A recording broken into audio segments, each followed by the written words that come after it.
নমস্কার বন্ধুরা, foodie life with রূপা নতুন একটা ভ্লগে তোমাদের সবাইকে স্বাগত। কেমন আছো তোমরা? আশা করছি তোমরা সবাই ভালো আছো। আমিও ভালো আছি। আপাতত কয়েকদিন জ্বর ছিল, একদম শরীরটা ভীষণ কাহিল হয়ে গেছিলো। কোনো রান্না বান্না করতে পারিনি, ভিডিও শেয়ার করতে পারিনি তোমাদের সঙ্গে। তার জন্য তোমাদের কাছে আমি ক্ষমা প্রার্থী। আমি আজকে একটা চিকেনের একটা কাবাব, দইওয়ালা কাবাব আর একটা নিরামিষ ফ্রাইড রাইসের রেসিপি তোমাদের সঙ্গে শেয়ার করবো। চলো তাহলে রান্নাঘরে যাওয়া যাক। কীভাবে রান্নাগুলো করি সেগুলো তোমাদের একটু দেখিয়ে।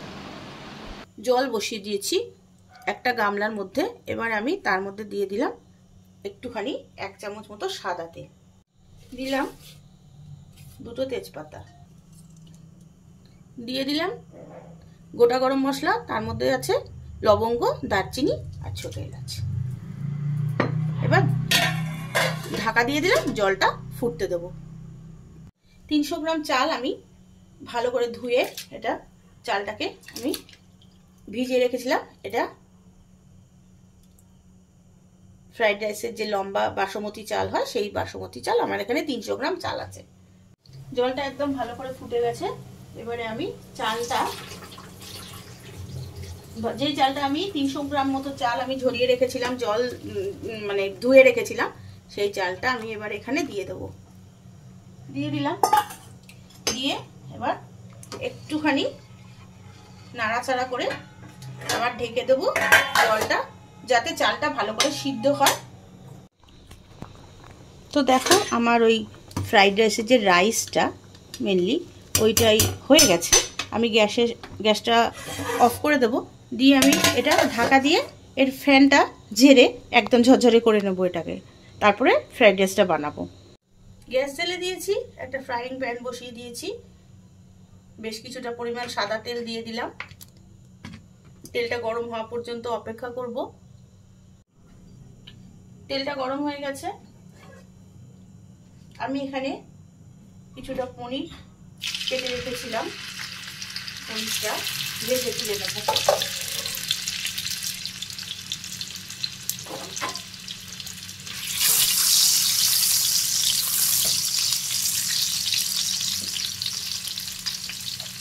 একটুখানি নুন দিয়ে দিচ্ছি পনিরে।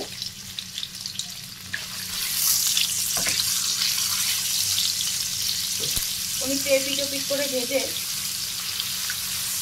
পনিরটাকে তুলে নেব।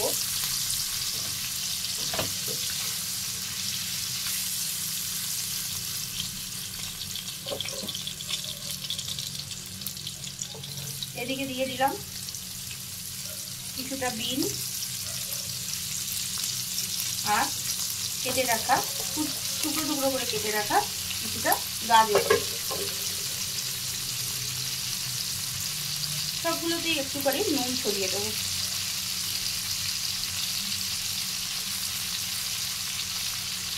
এগুলোকে ভালো করে ভেজে তুলে নেব। ফ্রাইড রাইসের চালটা তো আমার আগেই সিদ্ধ হয়ে গেছে, তোমরা দেখেছো, তোমরা দেখিয়েছি। জলও ঝরিয়ে রেখে দিয়েছি হাঁড়িতে। আমি এখানে ভেজ ফ্রাইড রাইস করছি। তোমরা যদি ডিম বা চিকেন বা চিংড়ি মাছ দিতে চাও তাহলে এগুলো আলাদা করে ভেজে তুলে নিয়ে মিশিয়ে দিতে পারো। আমি তো আজকে ভেজ ফ্রাইড রাইস করছি, সেই কারণের জন্য আমি ওগুলো কিছু ইউজ করছি না, পনির ইউজ করছি।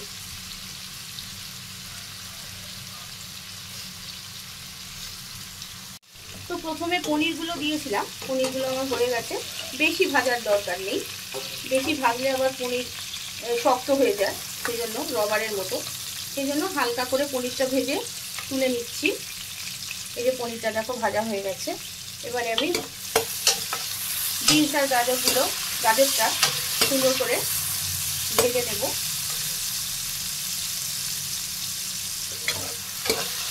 এটা এক পাশে হতে থাক, এদিকে আমি একটুখানি ফুলকপি কেটে রেখেছিলাম, ওটা ভাজার জন্য বসিয়ে দেবো।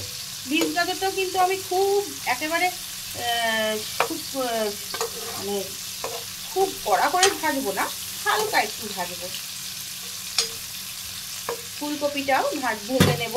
একটুখানি ফুলকপিতে নুন দিয়ে দিচ্ছি, যাতে করে ফুলকপিটা নরম হয়ে যায় তাড়াতাড়ি। ফ্রাইড রাইসে যখন করব তখন কিন্তু নুনের পরিমাণটা একটু বুঝেই করতে হবে, কেননা যেহেতু আমি এই সবজিগুলোতে সব নুন দিয়েছি তাই। আচ্ছা, সবজিগুলো ভাজা হলে এবারে আমি তুলে নেব, নিয়ে পরবর্তী স্টেপে আসবো। ফুলকপিটা আমার ভাজা হয়ে গেছে, আমি একদম পাশে সরিয়ে রেখেছি, ওটা নামানোর আর কোনো প্রয়োজন নেই। আমি দিয়ে দিলাম এর মধ্যে কিছু গোটা গরম মশলা, দিয়ে দিলাম 2-3টে তেজপাতা, আর দিলাম 1 চামচ পরিমাণ ঘি। ফ্রাইড রাইস তো তোমরা জানো, ঘি ছাড়া তো ফ্রাইড রাইস হবে না। ঘি দিলাম 1 চামচ। এবার এগুলোকে একটুখানি মিশিয়ে নেব। কিছুটা কিশমিশ দিয়ে দিলাম, একটুখানি নেড়ে ছেড়ে নেব। আপাতত আমি কাজুর কৌটোটা খুঁজে পাচ্ছি না বলে কাজুটা দিতে পারলাম না। আচ্ছা, হয়ে গেল এটা মশলাটা। এইবারে আমি যে ভাতটাকে আমি করে রেখেছিলাম সেই ভাতটা এর মধ্যে, আমার গ্যাসের ফ্লেমটা কিন্তু একদম সিম করা আছে, ভাতটাকে আমি এর মধ্যে আস্তে আস্তে করে দিয়ে দেবো আর নাড়তে থাকবো, দিয়ে দেবো আর নাড়তে থাকবো।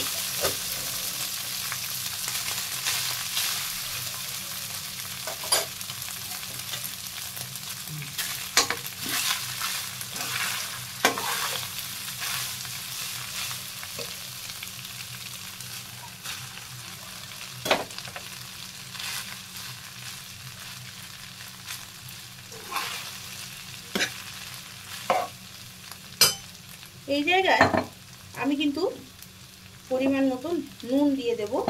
নুনটা তোমরা বুঝে দেবে, কেননা সমস্ত সবজিতে নুন দেওয়া আছে। সামান্য একটুখানি আমি চিনি দেব, জাস্ট টেস্টটা ব্যালেন্স হওয়ার জন্য। আর ভেজে রাখা সমস্ত সবজি এর মধ্যে দিয়ে দেব। দিয়ে গ্যাসটা কিন্তু আমার সিম করা আছে, এবার গ্যাসটাকে আমি জোরে করে দিলাম। এবার এটাকে ভালো করে মশলাগুলো সঙ্গে মেশাবো।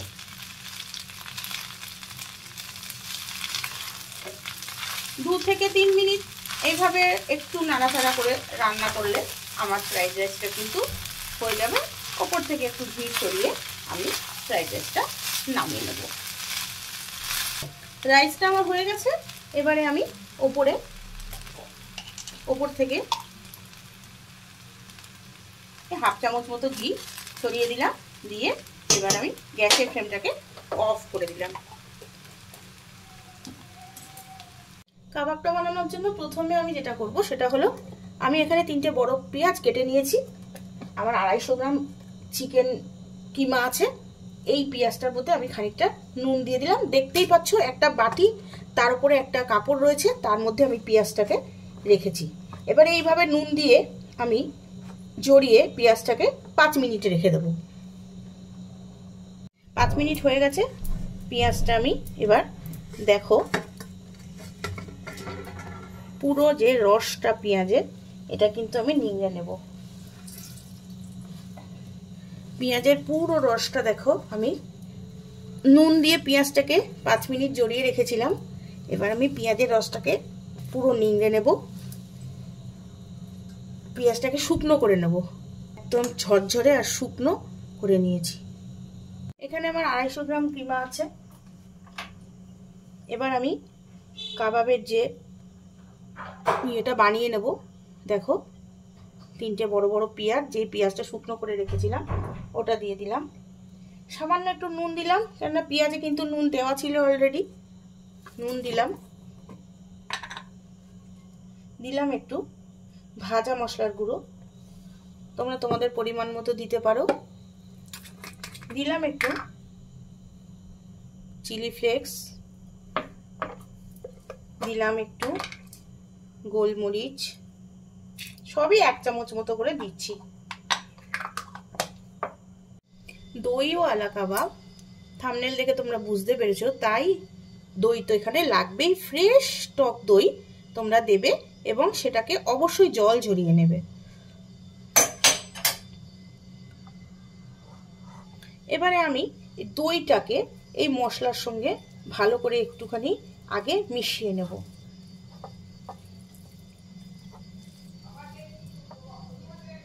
এরপরে আমি কিছু আরও জিনিস দেব রসুন।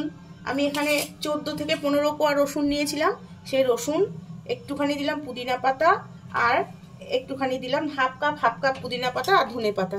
এবার এটাকে আমি ভালো করে মিশাবো, ভালো করে এবার মিশিয়ে নিলাম। নুনটা এই সময় কিন্তু তোমরা একটুখানি চেখে দেখে নেবে, তার কারণ পেঁয়াজে নুন ছিল, আমি পরে আবার একটু নুন দিয়েছি। হ্যাঁ, এবার নুনটা তোমরা এই সময়টা চেখে দেখে নেবে।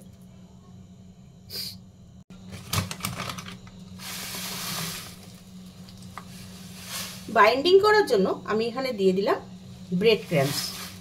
আমি এখানে প্যানকো ইউজ করছি, তোমরা যে কোনো ব্রেড ক্রাম্বস ইউজ করতে পারো।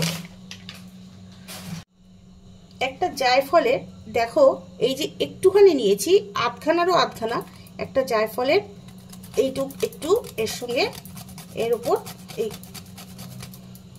গুঁড়ো করে দিয়ে দিচ্ছি, স্ক্র্যাবারে করে গুঁড়ো করে দিয়ে দিচ্ছি। হাফ চামচ পরিমাণ দিয়ে দিলাম ঘি। এবার আমি এটাকে ভালো করে মিক্স করব। বাইন্ডিংটার জন্য তোমরা কিন্তু ব্রেড ক্রাম্বস ছাড়াও ময়দা বা আটা যে কোনো কিছু দিতে পারো। আমার এটা মাখা হয়ে গেছে। এবারে আমি এটাকে 10 থেকে 15 মিনিট ফ্রিজে রাখবো সেট হওয়ার জন্য। তারপরে আমি কাবাবগুলো বানাবো। কাবাবের যে মিক্সটা ওটা আমি প্রায় আধ ঘন্টা ফ্রিজে সেট করে রেখেছি। এবার কাবাবগুলো ভাজার জন্য আমি একটা ফ্রাইং প্যানে তেল দিয়ে দিলাম। আমি এটা কিন্তু শ্যালো ফ্রাই করব, তাই জন্য তেলটা একটু কম দিলাম। তেলটা গরম হওয়া পর্যন্ত অপেক্ষা করব। হাতে একটু তেল মেখে নিয়েছি। এবার আমি কাবাবগুলো যে কোনো আকৃতির তোমরা বানাতে পারো, আমি এইভাবে কাবাবগুলো বানিয়ে নেব। সাইজটা তোমাদের পছন্দ মতো করতে পারো। হাতে তেল নিয়েছি, নিয়ে এভাবে আমি কাবাবগুলো সমস্ত বানিয়ে নেব।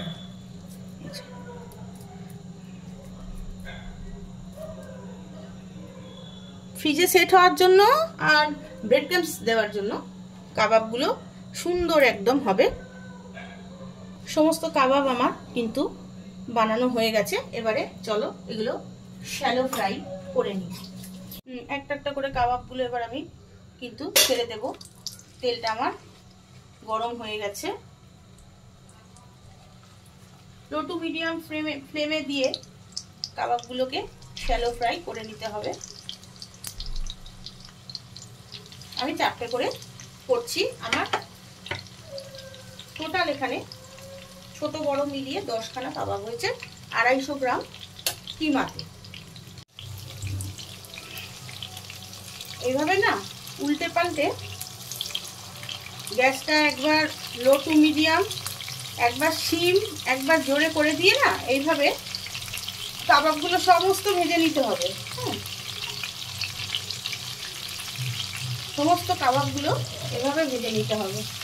এই যে একটা প্লেট একবার 4টে আমার দেখো ভাজা হয়ে গেছে। ভাজা আর কি দেখাবো তোমাদের, তার জন্য এবার এই আমি বললাম আমার ছোট বড় মিলিয়ে 10টা কাবাব হয়েছে 250 গ্রাম মাংসে, তা তোমাদেরকে আমি সেটাই দেখাচ্ছি। 10টা কাবাব দেখো, ওটা 4টে হয়েছে, এটা 6টা।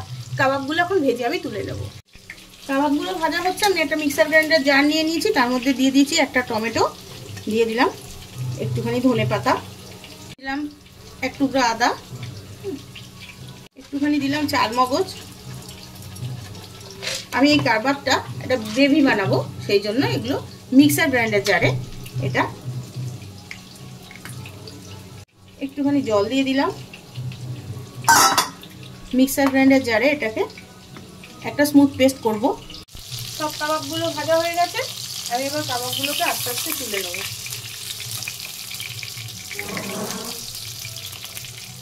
তোমরা কাবাবগুলো কিন্তু এমনিও খেতে পারবে ভাজা, কিন্তু আমি যেহেতু একটু ফ্রাইড রাইস করেছি আজকে, সেই জন্য কাবাবগুলো কিন্তু আমি একটুখানি গ্রেভি করব। কাবাবে একটা গ্রেভি বানাবো। মিক্সার গ্রাইন্ডার জারে যে পেস্টটা করে নিয়েছিলাম, সেই পেস্টটা এবার এখানে দিয়ে দিলাম। একটু জল দিয়ে দিলাম।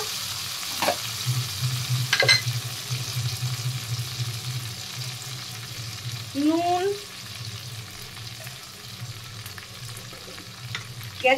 গ্যাসের ফ্লেমটা জোরে করে দিলাম। নুন, হলুদ,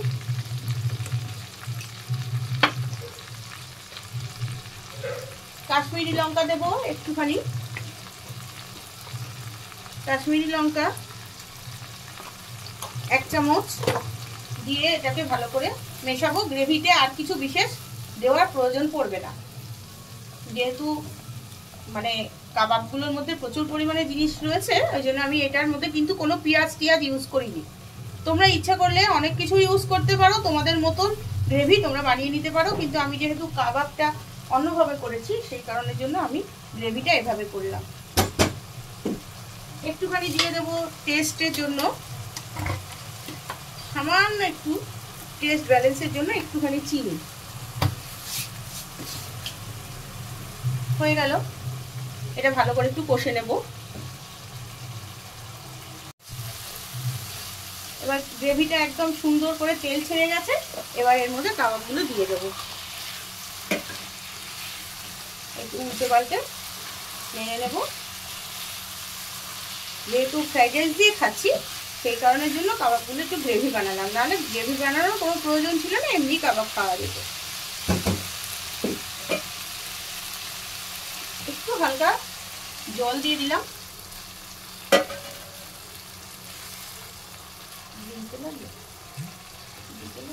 হয়ে গেছে, জাস্ট ওপরে একটুখানি 1/4 স্পুন টেবিল স্পুন ঘি একটু দিয়ে দিলাম, দিয়ে এবার এটা আমি গ্যাসটা অফ করে দেবো। এবার তোমাদের সার্ভ করে দেখাচ্ছি আমার ফ্রাইড রাইসটা আর কাবাবটা কেমন হয়েছে। তো আমার দেখো ভেজ ফ্রাইড রাইস আর চিকেন দইওয়ালা কাবাব একদম কমপ্লিট হয়ে গেছে। আমার রান্নাটা কেমন লেগেছে তোমরা অবশ্যই কমেন্টের মাধ্যমে জানিও। বন্ধুদের সঙ্গে, আত্মীয় স্বজনদের সঙ্গে একটু শেয়ার করো আমার ভিডিওটা। যদি ভালো লেগে থাকে তাহলে বাড়িতেও একটু রান্না করে খেয়ে দেখো। নতুন দিনে নতুন একটা ভিডিও নিয়ে নিশ্চয়ই তাড়াতাড়ি ফিরে আসবো। ততক্ষণে তোমরা সবাই খুব ভালো থেকো। যারা আমার চ্যানেলটা সাবস্ক্রাইব করেছো তাদের অনেক ধন্যবাদ জানিয়ে, যারা আমার চ্যানেলটা সাবস্ক্রাইব করোনি তাদের সাবস্ক্রাইব করার জন্য অনুরোধ জানিয়ে আজকের ব্লগটা এখানেই শেষ করলাম।